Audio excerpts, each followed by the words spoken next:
காங்கிரஸ் கட்சி உட்பட பல்வேறு கட்சியை சேர்ந்த நிர்வாகிகள் நேற்று அதிமுகவில் இணைந்தனர். சென்னை ராயப்பேட்டையில் உள்ள அதிமுக தலைமை அலுவலகத்தில் இதற்கான விழா நடைபெற்றது. அதிமுக பொதுச் செயலாளரும் முதலமைச்சருமான ஜெயலலிதா தலைமையில் காஞ்சிபுரம், தேனி உள்ளிட்ட பல்வேறு மாவட்டங்களைச் சேர்ந்த மாற்றுக் கட்சி நிர்வாகிகள் 1500க்கும் மேற்பட்டோர் அதிமுகவில் இணைந்தனர்.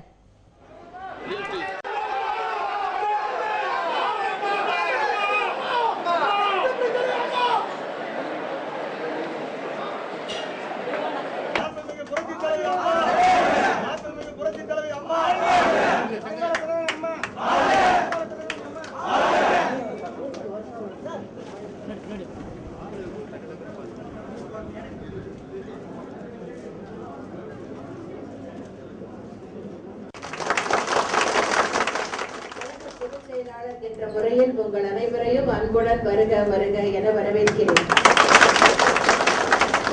எத்தகைய நம்பிக்கையுடன் கழகத்தில் இணைய வந்துள்ளீர்களோ அந்த நம்பிக்கை வீண் போகாது என்பதை தெரிவித்து அனைவருக்கும் மிக ஒளிமயமான எதிர்காலம் அமைய எனது நல்வாழ்த்துக்களை தெரிவித்துக் கொண்டு அண்ணா நாமம் வாழ்க, புரட்சித் தலைவர் நாமம் வாழ்க என்று கூறி விடைபெறுகிறேன்.